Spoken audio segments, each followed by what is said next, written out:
omugenyi wange gwe nina ku pano olwaleero waliwo yampereza kamesi nangamba naye wati totuleetera ku madaamu oyo tuleetere ku madaamu oyo kwanze yene yabalimba mbu omusajja alina sayizi gyeyagala okwagala omusajja ayagala muntu gw'ayagala kakati wowe badde tukimanyi ebya sayizi biriye ebyesigalize ebinkwatako mufunye abalabi ba Delta TV program Bongako with Boogie Josh ndi with the beautiful the sexy the one and only CEO Kev Hampers oba bitegeeza ki bannaye Vanessa yes kyekiriwo sina obadde obuzibuza akanyiriro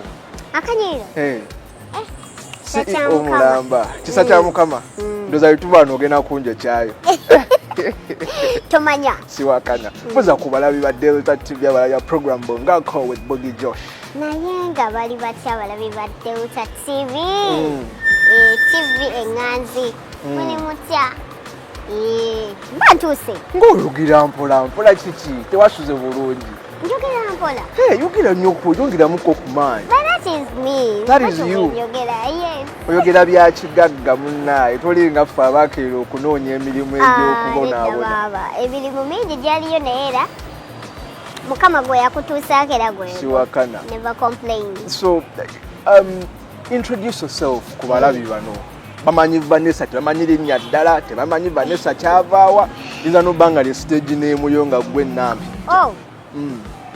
okay my name is Vanessa Kaira I have so many names but mostly people bamanyirya Vanessa because ziri enkozesa everywhere I go yes it's not a stage name it is my real name Kaira is my surname actually most of you mumanyi Kaira li mwami biche no Kaira is my surname libampa ewaffe yes kati wamwe yewagwe gye bakuzaala ewaffe nze ndi Munnamasaka mwabasomoka Lwera nasomoka Lwera ne mumalako wagira ku kimotoka ky'amatooke oba ky'amaani edda mukwano ebyaffe byajja bitegeke lahira walayi yes wagira mu self drive yeah kati mu industry zonna kubanga tukulaba oli mu acting oli mu comedy oli mu brand management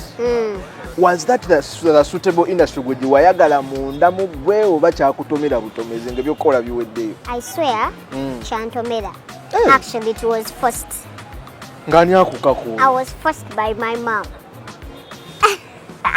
lindako mama wo kakusindika yes ng'akukako okuyingira ebyakatemba yeah gwe wali oyagala kubeera ki nze personally I never liked to be like around so many people nze nga sibeera nnyo mu bantu saga nnyo beera mu bantu lwaki tukuwunyirira bubi not that but buli omu alina embeera I am that extrovert person I change with the situation yes so after school I was like what am I going to do nisoka nembeerawo nengenda nensomako ICT ndako ndaba ontuttemu nnyo speed so nursery yo ne primary what school was that my primary life I studied in the village with my grandma yeah Masaka of course and I'm very proud of it greetings to my former primary school Nsubira to your primary school my OGs and OBs I salute you besties bafuka ba bestie kati yeah my besties how was that life in primary era wali okyali introvert nnyo very soft and introvert yes that extrovert part of me cannot go away it is me yes I was a loner newaka yeah nze mtu atazanyako nze I never entertain like sina muzanyo gwe nali mbeeramu apart from kalinga unabeera kusomera oti mwina kitegeera naye ebisigadde ekitegeeza na bino simanyi PE simanyi gala music concert teri bya speech I never joined anything speech day it was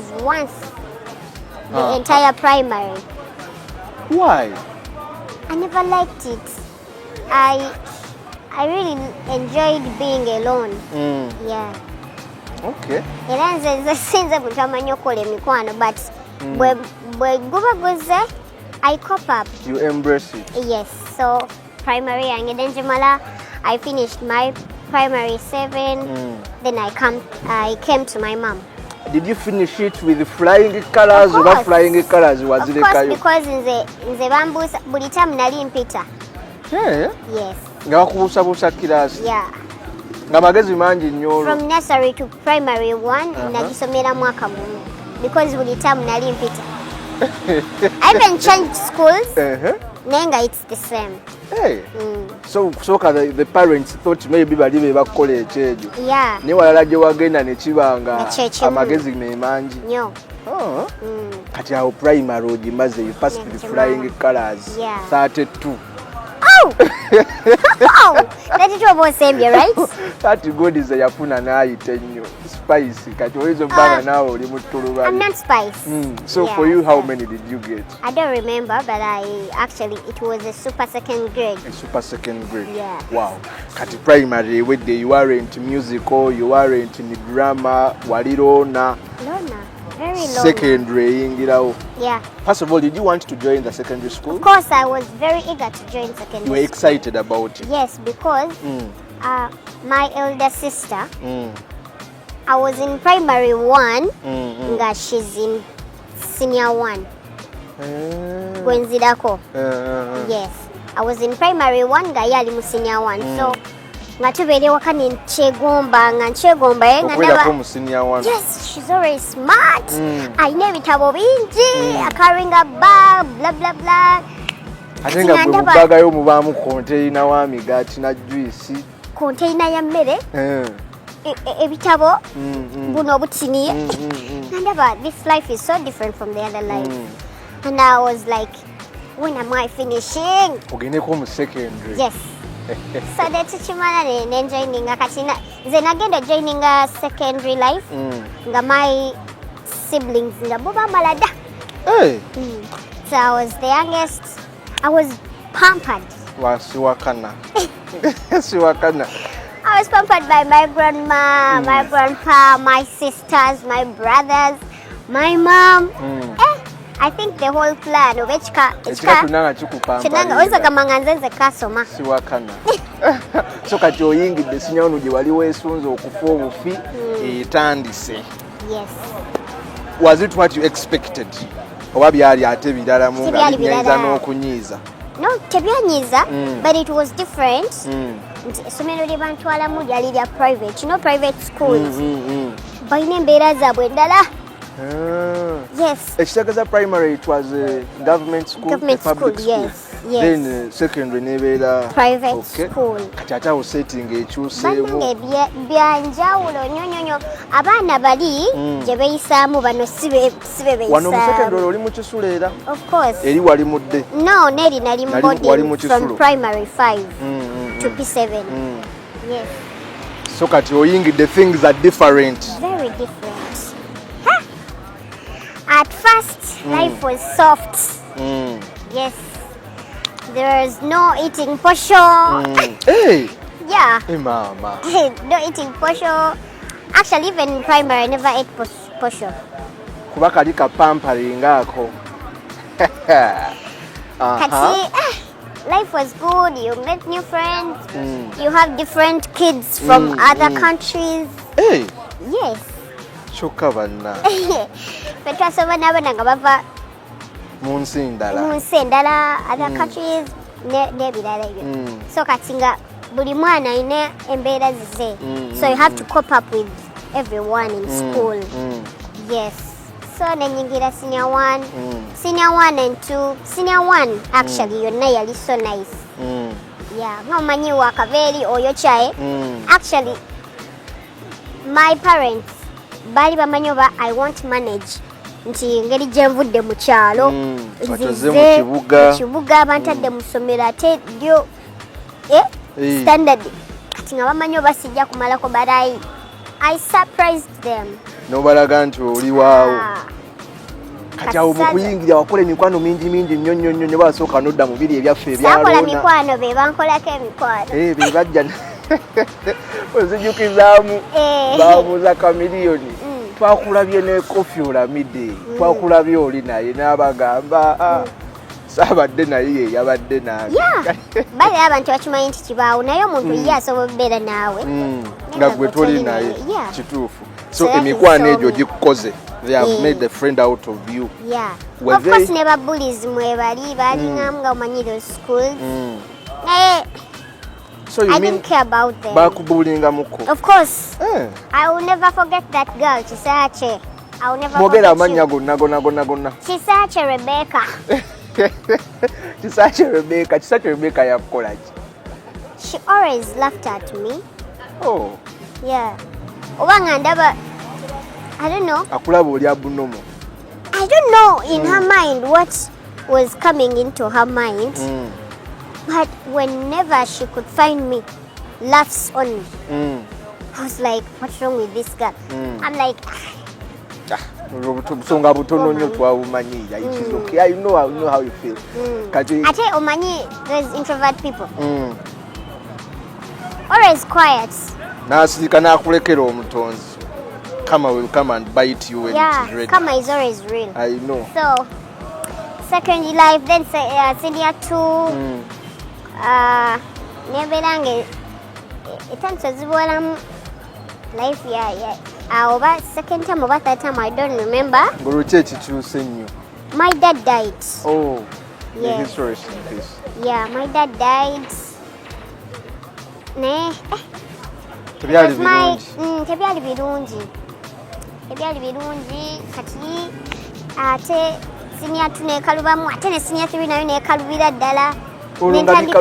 Financially. Not financially. Embeera oba nentandikawo okulwala. Nga gwe ng'omuntu gw'atali okay. I'm always sick. I'm always home. I'm always in the hospital. Era nze simanyi ndowooza mulago baali bankoowa naye nga tebaŋŋamba. Ng'olubisa ebikuluma. Omanyize ebiseera ebisinga abawala kati bagamba nnyo. Oyinza okuba ng'olina dokita gwe walabayo ng'akusanyusa. Abawala bakola ebintu ebirifanika nkooli. Asobola okulaba kondakita mu taxi naga naye ono kondakita ansabira bulungi ssente. Nomenga sure nti taxi eyo gy'olinnya buli kaseera. Kiyinza okuba nga naawe kye kyakutuuka. I'm not that kind of girl. Naye like obulamu bukyuka kati. Simanyi oba mugamba ntya. Nga buli kaseera obeera mulwadde.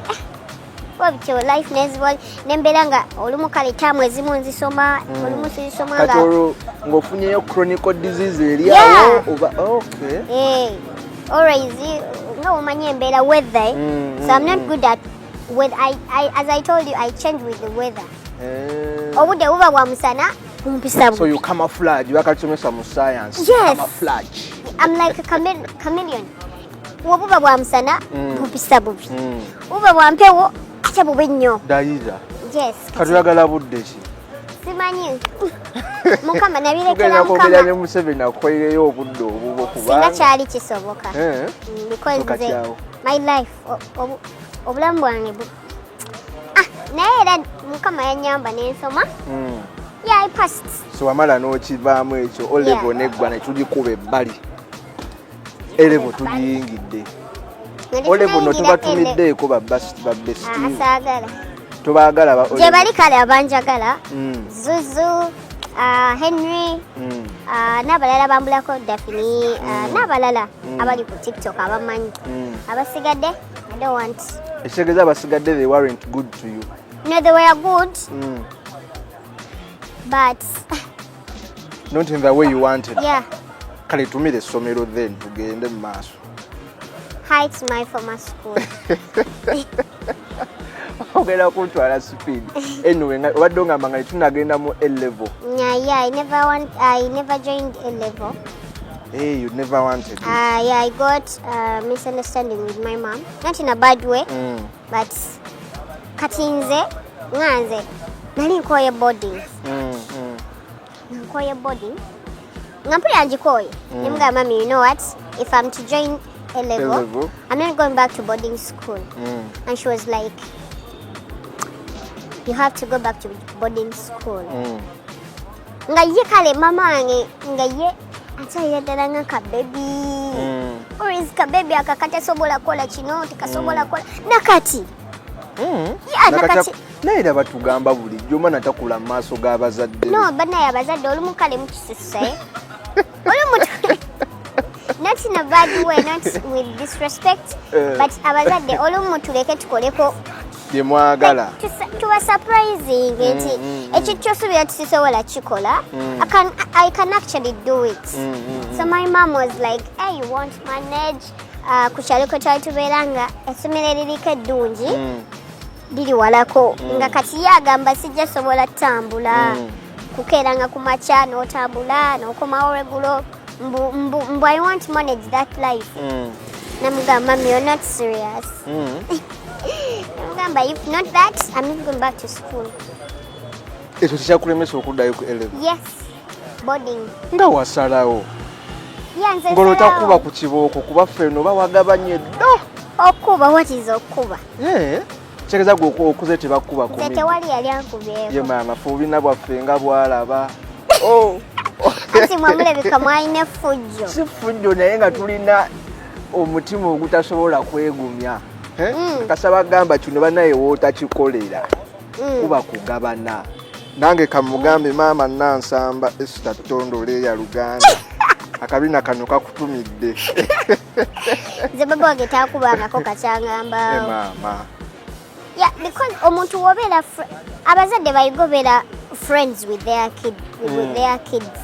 Nti omwana waagamba nti tukole kino tukikole lwaki omukaka nedda oluma nti naffe tuba nefujjo manyi obuto obwo oyinza okuba nga olina edda luliyitirivu omwana atuuka mu secondary aba takyali muto maama nnyabo ate we basinga omanye ekisinga okubasumbuwa kasita atuuka mu secondary omanye eyo transition ebeerawo between childhood and adulthood tulimba nnyo nze kati natuuka nembiraba when I finally saw my siblings nga batandise obuvubuka bamugamba akola kino alaba kimuswaza kola kiri alaba bimulabisa bamutuma alaba bimuswaza so oluusi abazadde tubanyonyanya alina okujjayo kali akago kamuso kategedde n'asooka bakangavula. That is not me with my mom. naye ogenda kukozesa emboozi eyo simanyi bwe naatuuka eyo nga boogera ebinyiiza nga sinyiiga nja kukuwaayo. Always you have to be happy. Era ddala vibe nungi. Omulabi waffe wa Delta TV kulikayo bukuwumulamu oko. I'm still with Vanessa, of course. Kulese obuziza ekibuuzo.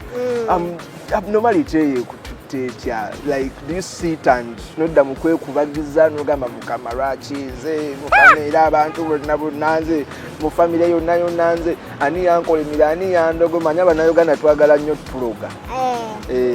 I swear to God, from my mom's side and my dad's side, I'm a blessing. Okay. They're very proud of me. Okay. Like, there is no minute in my life have I ever sat there then tandika okwekubagiza. Sikiwulirangako, sikifuna, tikiriiwo, tikibangawo. Yes, even in school. Because omuntu ayagalwa ennyo nawe oba olina okweyagala. Actually, sooka weeyagale. Then abalala bakwagale. Weeyisa otya mu bantu abo. Obabeeramu otya. Okitegeera. So, me, I personally, I'm very jolly, I'm very silent, I'm very calm, I'm very stubborn, I'm very talkative, I'm very silent. You were full package. Full package. Bw'osanga nga nsirisi mukwano ne mumpa akakadde sivaamu kigambo. Ate kituufu. Yes. Nnyo. Kati bwe mba nasazeewo okwogera, my love, I can talk for Uganda. Yes, so that is me. So sina budde obwo bwa kwekubagiza. I'm a human like others. What can lead me to kwekubagiza? Nothing, and it will never be. Yeah. Okay. Kati eyo yonna tubitegedde teweekubagiza okusoma okutadde mufunye obutakkanya ne mami aganda nti okukuteeka mu dde nga gwe gy'oyagala n'okomba kwelima n'omugala kati nye kijja bisoma awo ate nga tekyagala nti oba sente no. Sente. You just had to prove a point. Yeah. Your noise no. I had to say what I wanted. Kakati olwo biganye ebyo mubitadde ne mami mufunye obutakkaanya Do you decide to go and study something else oba yakukakirawo naga kakati jange ogende mu katemba oba biri tobyagala? You know, I really appreciate my beautiful family. Banjagala nyoba. Olubu mu kisusa mwatu. Olubu mu kisusa. So I have my big brother, Pafula. I appreciate. Nangamba, you know what? Jango or trying eco ICT. You never know. Onzo kwetandikira waka business awo. So nengenda Masaka mu town. Yali abera. I joined data mine. I studied ICT. Olonga nkyasoma eri babiguze esibaya bi computer, esibaya bi printer, babiguze olumala osoma ntandikirawo. Yes. Nensoma nefuna certificate. Katwala tukyali awo. There was a friend to my mom. Bamwita Mchala Rosemary Namakula. CEO's A to Z. Sako. And yajja nagamba mama wange nti waliwo omukyala bamuyita Mariam Dagire ali ku Bati Valley Theatre asomesa abaana katemba. How do you see Vanessa nagenda n'asoma? Hey, mama wange najja waka amanyi tusooka kuteesa tamala gasalawo ngamba waliwo omukyala oli kiki agambe what ne what. How do you see we try this? Mami nze kuva kusoma nono wa class monitor sibwagala ate onteke mu katemba ngamba what is this? Kati ng'ekigambo kusoma sikyagalira ddala muntu egwani nanga naye waayi nagaana kiri nakkiriza kati bwe nagaana kiri ate nja kuba nfuse mwana mubi. So let's try this. So kati otuko okutrying ebyo ngebya ICT obimaliriza oba during the ICT? No, ngambimaze. Ngambimaze because nali mu vac unasomera ICT. Kati vacation yali tenagwa kati nekiri nekijja. Okay. So no gamba kangende malegga. To please her by the way. Kitegeera. I did it to please. Naye munange kati mukugenda ngamba nebintu biza nokuba tebiri real. I went with two hearts. Naye tutuka ku Bati Valley. Tutuka mu office y'omumbejja. I fainted for 30 seconds and I came back alive. Kati ng'ekikuzirisa kyolabye ku Mariam Dagire. I was like, no, it can't be. Like, is it real? I even slapped myself. I'm like, and I was like, is it real? Am I here? Omuntu gwe mbadde ndaba ku TV. Am I here with her? This is real. You're actually having a conversation with her. Yes. Sasoka kwogera naye nga just mutunulira butunulizi. Yali ayogera ne babi wange what is going to happen, what. Nze gandi awo. Kati namperaga Vanessa. I'm like, You know. She's the one. She can even talk. I was like, Kati ate eno nsinda na Gyengedde baby. That woman, I don't know. She welcomed me. I was happy. Simanyi. Ate nze omuntu kasitondaga nti you can do this. Nange mani n'okulaga nti yes. I can do that. So nenyingira bwe ntyo mama wange n'asasula tuition full. N'amalayo nga tewali kyakwekwasa. Omwaka mulamba. Ate twali tetusoma mwaka mulamba. Okay. Twali tusoma semester. Like in every semester mwezi. N'asasula full. Na buli kyetaagisa. Ngamba wow. Let me try this new world. Nkoma nenyamba nakyo nenkikola. I was the best. I was awarded as the best actress that year. Oh. You have my awards. What year was that? 20 words. I don't remember. But you were the best that year. I got 2 certificates. I was awarded as the best. I did so good till now. I never disappointed her. And I went back. I got a diploma in acting. Of course. I'm so proud of Omumbejja Mariam Dagire, ku Bati Valley Theatre. I really love you. Is it Mofapak? Mofapak. I am alumni. Yeah. So kati omaze okufuna diploma yo mu acting. Omaze okufuna certificates zo. Do you decide to do away with all the kakati ICT webale nnyo, I am now taking this life? Of course. Simanyi certificate jeri. Simanyi jeziri. Simanyi. But you still have your skills in the head? No. What? Nga wamanyi nti omuntu kale wali obugumiziddwako bw'oba kuwa ekintu okimanyi, and I dropped that chapter. N'obiggalawo n'ogenda nakyo. So kati after that, did you start a brand? Noga kati nze kana branding bwenti. Mariam Ndagile branded me. And she does that for a lot of people, by the way. Of course. She did a good job. She branded me. Till now, never disappointed her. You're shooting to the sky. Thank good. Besides Mariam Ndagile, let me maybe ask you this. I asked it to somebody else and then I got a very surprising answer. Besides Mariam Ndagile, bantu ki abalala bewa meeting and they blew your minds off? Weshti wakati kidovu Buganda, Charles Peter Maiga. Actually, not to brag around, but she met me. Hey, he met me. Katikiro ya kumeeting. He met me. Shugwe wa meeting. Yeah. Oh God. He met me. That moment, I don't know why I faint. Then I get so happy. So after Katikiro meeting you, recognizing out of the crowds. Yeah. Kati mu kifo kye kyayiye okuzirika gwe yazirika. Katonda. And so many big people around the industry. I've worked with them, I've seen them, I've met them. For how long have you been in this industry? Since 2017. 2017. Yeah. Are there any projects ze walimu n'ogamba this project yanyongerako kinene nnyo besides you being already an established actress omaze okutegeerebwa abantu, project gye walimu n'ekufuula? It was a skit, these small short videos. Yeah, I did it under Mariam Ndagile. You know that lady? Bwamala okusoma.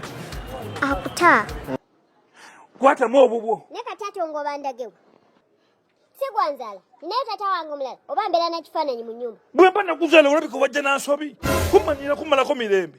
Buli kyenkola bantu tonzikiriza kuwasa. Buli kyenkola onsongamu olugalo. Onsongamu olunwe. Omumanyira. Taata Katalina. Oyagala gamba nti ndiwo wano lwa nsobi. Nsobi yennyini. So, it was a skit. One hit wonder nakati ekyakuba. Gye twakola neŋŋamba Teacher Roda alingenge genkalu. Tichani? Teacher Roda alingenge genkalu. Alingenge. I don't remember the line very well, but I remember that thing. Teacher Roda alingenge genkalu. That was the one hit wonder. Always ever the best and always be the best. Still comes back and introduced me more to the world, to the film industry. Omumanyira wana. Katalina. Katalina. Kakati kola bwoti. Konnumye Katalina. Sigenda kusonyiwa. Oti. Genda. Sigenda yo. Lwaki togenda? Lwaki togenda? Sigenda okujja ku nga mama omukomezzaawo wano. Oh. Yes, awo buli omu we yatandikira. Hey! This girl is burning. Wow, she's fuming. Oh my God. Yeah. So besides the fame, have you built a life out of art? Abantu bembadde nkyazaako emabega omubuuza industry ekoledde kiriuzi na nefikigaza nangamba yakuba akayimba kamu ne kamutambuza mu nsi nnya yalinnya ennyonyi nnya mu mwezi ogwo nga yitakirabangako. Stable nangamba ye yagulamu emmotoka n'afuna apartment ze yali yeegomba. Eva Peace, a lot of things. Ebibyo biriwa. Apart from traveling, ebisigadde biri personal. Actually, I don't utter out my personal life. You keep your personal life personal and your public life Public, yeah. Mu bbaasa gye nsomye kati ndabamu omwami toyagala mwogera. Ati kati talina buzibu. Talina buzibu. Ate omwami aswaza. Tuyinza obba tuyagala abamu bemumanyi abaana b'e Kampala. No, kubeera n'omwami it is already public thing. Because n'oli mu kwekera bali mumanya. So I don't hide that. Okay. Yeah, I don't hide. Yeah, I've never seen you posting it maybe on your TikTok or maybe being a guata tagging and this is my man. Yeah, I don't tag. Ninga gyali buli wamu. Wembeera wabeera. Ajjako wano. Badde naatera okutunuulira sitaani yono mugambe gwe ssebo. No, he's just my good friend. Stanley. My good friend. My vibe mate. Oh, yenna. So, you know each other on a personal level. Yeah, of this course. Producer of mine. Era we namugambye no tukola na Vanessa yasoose kuseka ne ngambo. Ngamanyi njo kuyitira eri bye tubeera eri. Mubeera bwebyo. Bwe tubeera eri ate babulala. Ate we tubeera no, I mean business. Kitegeera. Sebo nkutumiddeko ati be buzibu bokola ku kamera. Kati enseko zimuttira mabega abantu tebagenda kumulaba. You are in the wrong career. Anyway, tweyongeleyo maaso. What are some of your goals, Byogama, and before I leave this earth? I know that tusobola kwepimira budde nti kakati I'm going to be here for this long. Maybe chibi was they were takeawo onansonyi oluganda. Byogama nti kino nina okukituukako. There are other people like you. I'm sure of that. Do you send kati kankolewo maybe an organization na charinga abantu ngano kubanga goyinza okuba ng'olina emize yegamba tebindya? But people actually think it is a problem, it is a burden. Okitegeera? Oh, they do? People really think that olina abeera bw'atyo ng'alaba yalina kwekweka tasaana kuba mu bantu and they need somebody bwe balabirako. That is very, very bad and actually it is very wrong. Lwaki oba weekweka? Anti kati olaba nga bw'ogambye nti walina kisa kyehu. Rebecca. Kisache Rebecca. Kati eriyo abalala nga balinayo bakisache Rebecca baabwe abalala. Every time they see them, babasekera ne babagambe no industry CEO, you can't be here. Bwe tosobola kukola kino, you can't do this. Olina kuba erimu nga bakulabirira na bulabirizi. So I had Chisache Rebecca back then, but right now I bet she can't afford me. I know. She cannot afford me. So, buli Katonda yatutegekera obulamu nti si buli kimu kijaba soft. Waliwo ebiba hard, waliwo ebiba soft. So kati gwe lwaki oba weeremeza mubiri hard ng'ate nekiri soft kisobola obbaawo. Yeah, so nze I always take myself to the soft life. I don't want her. Engoye osooka zinnyika. Teeka mu engoye. Teeka mu bulungi. Osooka kuzinnyika. Saakusomesa kyova maama wo namugoba. Yali tategeera bulungi. Yandibadde bino bye nakuyigiriza nti engoye ozinnyika bulungi nnyo. Ate kati zino oziraba okutukula obulungi. Osaana zisamba kadongo. Omanyi basamba akadongo? Nga basogola omwenge omuganda. Guno omwenge bigere? Linnya mu mazzi osote bwoti. Nebigere. Sota. Kuja mguu. Ngwagala kabala kange. So my goal, I really love to build a school. Somero. Over the secondary, over institutes, over primary, as long as it is a school. I really have that goal. I like to build a school. Niwe manga senza bichi, but I would really love kubanga singa tekyali kuyita mu ssomero singa siri kino segera. Yes, twasoma ebimu bye twasomanga tebitugasa naye ate waliwo ebyatugasa. Yeah, so that is my biggest goal, by the way. Have you taken any step towards achieving it? I haven't. Bikyali awo You know our Uganda. You know, I don't have to explain. Katalina, engoye zange nga sizirabawo wano. Tufudde maama. Katalina, ate ebirowoozo tebimbaddeeko wamma.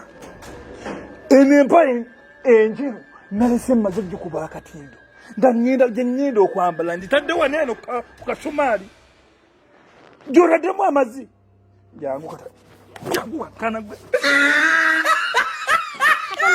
Nze sikyasaba Katonda. Tungamba nti kati ye yakusaba. No. Nze sikyasaba bwebaza buli kyakolera. Yeah. Kale osaba n'ogamba kati nga onaagamba nti olina ekiddako nsaba Mukama okinkolera. Nate bw'amala okikola lwaki mba ate nkimusaba neera. Ng'osaba ekiddako ekirala ng'omwebaza ng'ogenda. Anyway, I know that 20th omwezi ogujja tugenda kuba ku Dine with Vanessa. Tugenda kwekola ebintu ku sheeyo bannange. Nandiyagadde ogikulangira naye nyinza okugisussa.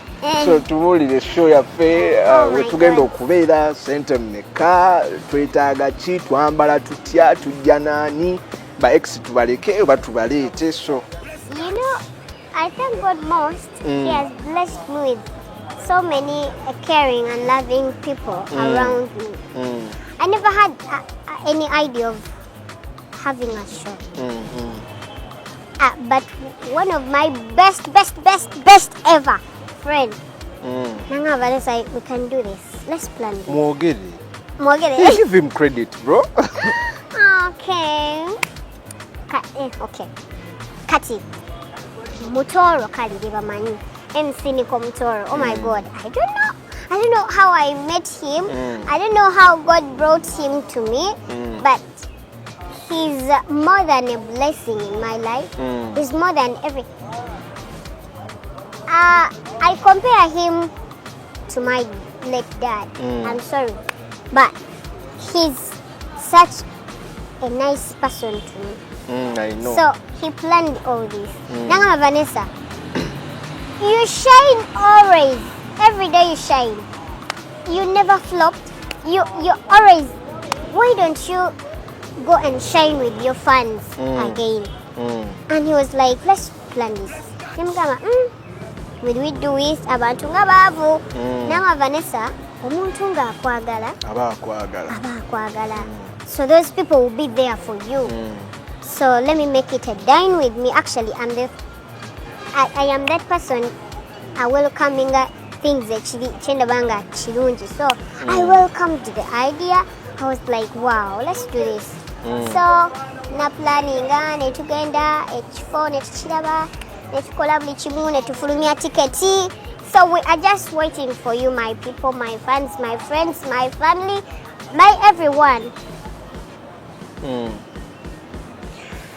20th June gwe mwezi ogw'omukaaga era gwe tugenda okuyingira.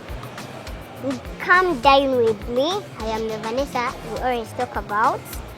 Ku Club Obligato eri opposite Novic Hospital nga odde wandegeya oba nga odda mu town. Oba temanyi Novic Hospital weri, at least omanyi Bat Valley Theatre weri. Olumalako Bat Valley Boat gate eddako ye Club Emanju wa Bat Valley. Manju? Manju? Mabega kale. Wa mabega Fabulu abategeera Oluganda luli olukukusifu.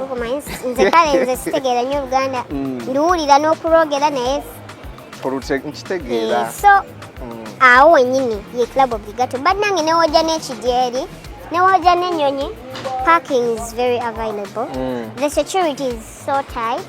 Everything is just planned as we planned it. Tandika saawa mmeka? Saa 12. Ezekawungeezi. Yes. Tusasula ssente mmeka? Eno show tesosola muwere na mukadde. So don't hesitate to bring your kids. Don't hesitate to bring your fiancés because it is going to be lovely, romantic. Temuli kuwemula. Just know the show is just lit. Okuyingira aba ordinary nga baagala okumpagira tugenda nsasula emitwalo 2 gyokka. 20,000 only. Yes. Abagalo gati fe Vanessa kati yetusukulumako. The VIP people emitwalo 5 gyokka. Emitwalo 5 gyokka. 50,000 only. Abagamba nti ati kati Vanessa ate ye mulala muko. So kati be baba table. Meza. Meza nga mugenda tula wali. Kati ate kiri ku meza I don't want to say it. And the next time tuli ba meza sure. Tuli balamu tuli abana tula ku meza. Kati kyo kiralamu. That is why I called it dine. If you understand the definition of dine. To eat together, enjoy together, have fun together. So, abe meza kyamwe ate kiralamu. So emeza abantu bana emitwalo 5. Mitwalo 5 only. Zokka tulina okwongerako. Lwaki temujja ne mumpagira, lwaki temujja ne mubeerawo, lwaki temujja ne tusanyuka. At least kale ku mitwalo gya 5 ntoleko emitwalo 2 manye nti interese z'okuzimba essomero. Kakulu nnyo. Yeah, so anyway, I'm with Vanessa, of course, over the way they get to speed here and there. Naye nange njagala bigging up Nico Mutooro. You guys know dala mulungi. Actually, also nange on a personal level. Kansoke ne hosting eko. Mutooro yo. I know bugambo wagamba nakala umanyi mwana. Kino tukikole actually nze yasinga n'okunneesibako. Jangu and that place we normally meet wali ku Gundi. Jangu kola kino okitegeera is somebody ayagaliza olabanga he has made it somewhere na yasigala kola to do a true thing. Yeah, so Mutooro bro, you deserve all that credit. Another person, Rasta Sunny. Sunny comedian. My uncle, by the way. Uncle? My Sunny uncle, my real uncle, yes. That is why you see how we bond, like, actually, Febasatu in this Sunny and Mutooro, we are like this. You are a trio. Unbreakable trio. Into me that producer, of course, Stanley, to me that editor, and the Simon. Sajjero Simon was nice, my chain kuwa. Then to me that now to na Delta TV to kole. Then to me that MSK nyogero kubajukiza bana MSK faba ineri amasanyalaze erisinga solar panel tuzirina socketi switch amatala balubu yafa amasanyalaze newegaba mangi newegaba matono matya tesobola kusala light esigala ekolaki eyakatekankanirira mbu egina kankana ekutiisi. It doesn't flicker at all. Of course n'abalala bonna ntumira mama wange Esther Nansamba n'abalala bagiriko mwenna sijja kumenya so kinomu, but I love you all. Obugambo busembayo Vanessa eri abalabi baffe abonga ko Bobby Josh. Ne program yaffe ennungi bannange. Sida chenyiza bagamba kujjako my God bless you all. Kyokka chenyiza bagamba buli omu bw'oteeka omukono Mukama akulabe, Mukama akulembere. Pozi ntumirako abantu bange, mama wange nkutumirako, jjajja wange omwami n'omukyala namyalo gali wange ojja Julia mwe Masaka Abagala nnyo. They were tuning. Mikwano gyange bonna akensiso social media handle bakunoonya akensiso Mutooro the Sunny, big up my friends. Oh, I cannot forget my bosses. From Japan, Salongo, I salute you. Mirror beddings and curtains, Zambia, Banjakshap, Banangi. Utumilani de kani banji. Sisa babalayo. Kitegeera. Sisa babalayo nayenga nabalabi badde. Katalekeka ne kano katya kano. Akati. Swagalyo kano. Mwindo banga bwe buliko nange mfeyo kamu. Mulemu abeerako ne signature look ye. Taxi ni makusado ya face oba. Vanessa looks culture. Ko kayiriza ku sete. Vanessa looks culture ye buli bola bali mu culture. Kati tukanchikulekere kujja kunjogezaako nga ataasa. Right, badang. Nesimye nnyo. I thank God. Yeah.